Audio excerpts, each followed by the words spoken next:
release. When I asked Sam yesterday about his schedule, he goes, it's not going to be today because we knew the SEC schedule was coming up. And I didn't even know that it was that evening yet. Sam, thanks for your time. So the schedule is out. There's a lot of great matchups. Your thoughts about the first year for Texas, Oklahoma, and A&M, of course, their rivalry being reignited again with the Longhorns. Yeah, thanks so much for having me, Dave.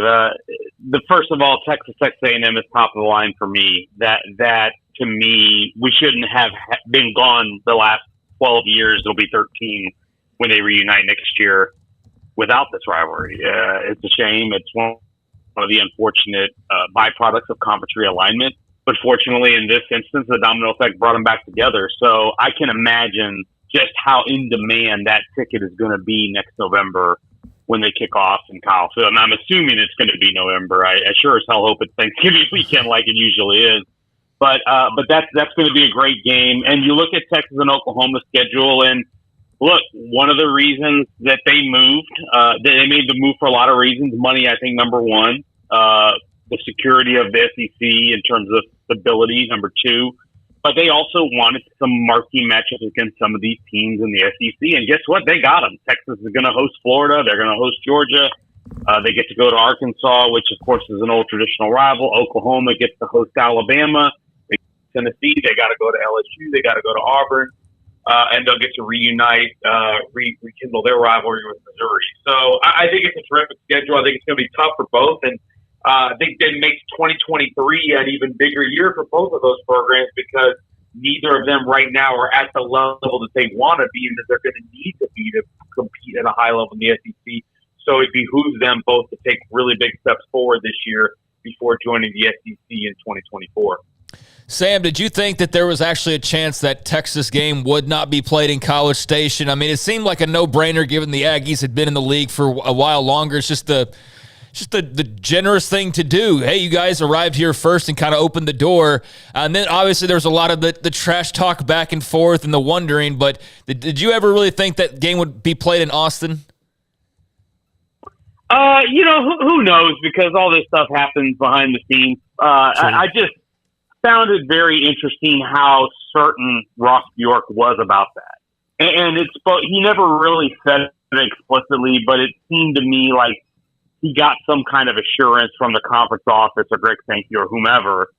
And I think that's probably a make good to Texas A&M for inviting Texas in the conference because when they first made the move to the SEC in 2011, 2012, I think one of the gentleman's agreements, so to speak, that Mike Slive had given was that they wouldn't invite another in-state team without getting the blessing of the school that was in the league. Well, of course, we know that didn't happen that way this time around. So I think probably in Texas A&M fans' eyes, it's the least the SEC could have done.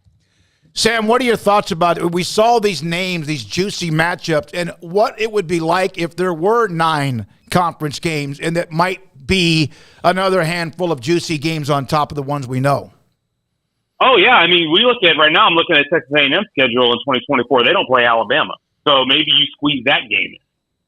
Maybe you get to Georgia coming to College Station, which still has not happened, even though Texas A&M has been in the league for more than a decade.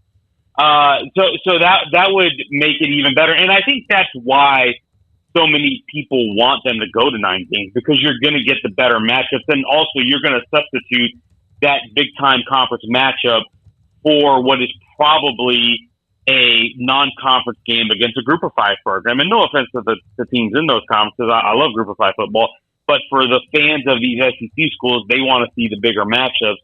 And certainly the TV networks want to see those bigger matchups, and they're going to get more viewers, more ad revenue for those instances. So I think ultimately we'll get there. It's unfortunate we didn't do it now, but I think at some point we'll get to 9 conference teams for everyone. Do you think there's anything from Texas A&M and Missouri's original journey into the SEC? Now, granted, they were both pretty successful pretty quick. Like, Missouri played and represented the SEC East right away. A&M obviously had Johnny Mania that broke loose pretty quickly. But are you expecting the same type of just natural transition? Are you expecting more of a maybe a delay in the overall success that Oklahoma and Texas are accustomed to or desire, or making too much out of making that jump from the Big 12 to the SEC? Or will it depend on kind of what we see from those teams this season, you think? I think some of it depends on what we see this season, but honestly, I don't think it's going to be as daunting as some people think, because I think a lot of the perception of making the jump comes from the fact that, okay, the Big 12 is a quote-unquote weaker conference. But let's be real, and I wrote this in one of my columns today, the Big 12 from top to bottom is probably the deepest in terms of competitive balance. There's a reason why only two teams in the last 6-7 years have been able to run the table in the conference standings. It's very rare that you get a 9-0 team in the Big 12. What the SEC does have is a more top heavy league.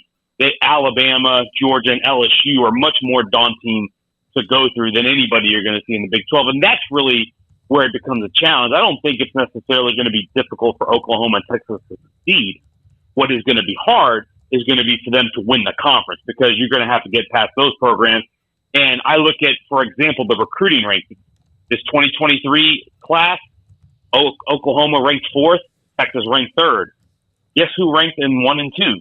Alabama and Georgia. So you're 3rd best in the country, or you're 4th best in the country, but you're also 3rd and 4th best in your own conference in recruiting. And that's where it really becomes a slugfest. I think the biggest adjustment that you had to see A&M and Missouri make is line of depth on the line of scrimmage. That's really, I think, where you're going to have to see it. And I see at A&M, I particularly saw defensively, like getting the kind of defensive lineman you need. I don't think the state of Texas produces really big interior linemen at quite the rate that maybe they did 25 years ago. And some of that, I think, can be attributed to the way we play high school football down here now, and maybe how so much of the one back and gun and wide open spread offense has taken hold. But you need some of those really big guys to really stop the run. And I think having some depth on the defensive front is something that takes a lot of time, and it takes a lot of effort to recruit. Yeah, and I asked Dave Aranda this, Sam, last year. Early on, sat down with one of my opportunities, and I asked him, so what is the difference between defensive players in the SEC and what he has seen in the Big 12? Now, that doesn't mean there aren't some dogs, but he mentioned that the kind of athletes that the SEC recruits or get are ones you just let them go. That doesn't mean they're not savvy. It doesn't mean they don't understand watching film and they're not very football IQ. They are high football IQ. But in the Big 12, it's more scheme-oriented. Not that there aren't NFL defensive linemen, but that's what he thinks is the difference in the SEC defense compared to what we have in the Big 12 or what we see in the Big 12. Yeah, they're just going to line up and try to run you over. Yeah, and we're not doing. There are some teams that can do that in the Big 12, but it really, like you said, it's more about out scheming guys. You think of, when I think of defensive football in the Big 12, I think of the influence that Iowa State has had and the 3-3 stack with John Haycock and what they've done. And you see almost every team in the league is now running some variation of that or is incorporating that into their packages. In a similar way, offensively, the Big 12 was kind of the proving ground and the training ground for the offensive explosion that we saw with the air raid. Because Mike Leach really was able to get it to span the Big 12 after he had success with Texas Tech. And it also filtered down to the high schools because we see everybody running or saw everybody running into Texas high schools, and then even made its way up to the NFL.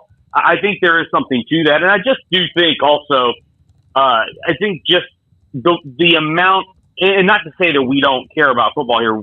Texas obviously is super passionate about football, but I think, I don't know, I just think in the South and the Deep South, it's a little bit different in terms of the kind of guys you get. They're just different. And it's not just getting one or two of them. It's being able to get depth and to be able to roll guys in and out. If you lose your 300 pound 4 or 5 star defensive tackle, you got another one to go plug in there. And that's really, I think, where you see the big difference. And you see it play out in the NFL draft when every April when we have the draft that the SEC ends up having the most draft picks and typically the most linemen.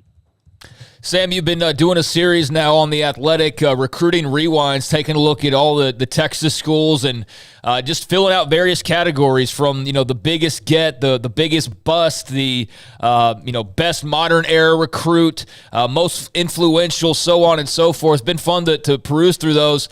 But like the best recruit pre-modern era, is that hard to kind of track down in some cases? Because it's hard to even imagine a time when there wasn't Rivals and 247 and now On3 and all of that. But I do remember it. It's just, is that the hardest part, or what was the more difficult part trying to, I guess, nail down certain categories here? Yeah, that's it. It's finding the pre-internet recruits, finding some backstories on those guys, and just trying to contextualize. Pick one guy. Like, for instance, we tried to pick the one that got away for some schools. You may miss a guy that was 40, 50 years ago because it was 40, 50 years ago. I can promise you, I spent a lot of time on newspapers.com in the last month looking through old newspaper rankings and high school stories about recruits. One thing that I did find fascinating about that, by the way, was that when we didn't have recruiting rankings, we didn't have a Rivals, we didn't have a 247, or we didn't have an On3. In the Southwest Conference in Texas, what the newspapers used to do is they used to call up coaches in the Southwest Conference, do an anonymous poll, and say, who are your top blue chip recruits? And so you came up with your top 10, your top 15, your top 25 recruits in the state of Texas just by calling all the Southwest Conference coaches and asking them who they were. And I thought, you know what? That's a pretty damn good way to figure out who the best recruit is, because all the coaches that want the guys are the ones who know who the best players are. Sam, yeah, and you and I did talk, and I then kind of asked a few people for their feedback. Paul Catalina brought up a couple of names that I didn't think about. But the one that's really kind of overlooked at times is how good Odell James was coming out of, was it Aldine MacArthur, I think it was, one of the schools in Aldine. But he was going to Nebraska. That was like one they really thought with what they did with their offense. And then he ends up going to Baylor, and he got derailed because of injuries. You did some great research of what you did with that article that came out yesterday. Thank you. I appreciate it. Yeah, Odell James was a fascinating story. If we had star rankings back then, Odell James would have been a 5-star. Yep. No doubt about it. Was one of the best recruits in the country. Like you said, went to MacArthur down here in Houston area. And like you said, that those knee injuries that he had suffered in his senior season of high school, and then kind of had to battle through that in his freshman year, and then lingered into his sophomore year. And he never really was able to kind of get it going after that because of the injuries. And of course, later in his career, toward the end, was able to move to defensive back and actually played pretty well and had a nice impact on the program in his last year there. So, but it was fascinating to read. And to me, I love doing these types of stories because you do learn so much about the history of some of these programs and some of the recruits. You know, you and I were talking, I learned a lot more about Lawrence Elkins than I ever would have known before, going back through the papers in the late 1950s, early 1960s, and what a big star he was coming out of Brownwood. It really helps enrich kind of your knowledge of the sport and the programs and kind of things they've been through. And it's been fascinating to watch. And it's just fun. I am a very big sucker for where are they now recruiting stories and seeing guys, because I think the recruiting process is so fun to watch. I know some fans get tired of it because there's so many ebbs and flows to it, but I've always enjoyed following the stories because there's some really unique storylines that you can really follow, and you can follow these guys from the time they're playing high school ball all the way until, if they're lucky enough, to get to the NFL and have great careers. Sam, what is more likely to happen by the time we get to Big 12 Media Days on the 12th and 13th in Arlington, that the Big 12, while welcoming 4 new schools on July the 1st officially, will have maybe someone else coming to the conference, or that the Pac-12 media deal is finalized? Oh, my gosh. Put me on the spot here. I would have to guess by then. I would guess the Pac-12 deal would have to be done by then. I really am still, as much as I know it's been uncertain, and I know that Brett Yormark and the Big 12 officials have been really adamant and aggressive about trying to add to the conference. I still am very much in the I'll believe it when I see it camp of Colorado or somebody actually making a move. I just think it's such a massive move, and it could set off such a chain reaction in conference realignment. And I think ultimately, at the end of the day, I do think the Pac-12 is going to get a deal that they feel is satisfactory and I think they're going to get it done. Whether it's done before media days, I don't know that either one of those things is going to get done before media days. But if I were to put my money on one, I think I'd put it on the Pac-12. Sam, thank you very much, buddy. Nice to have you on. Have a great week, the rest of the week, and also a great weekend. Thanks so much. You guys too. Sam Kahn, theathletic.com, with us on 365 Sports. So you helped out with the Baylor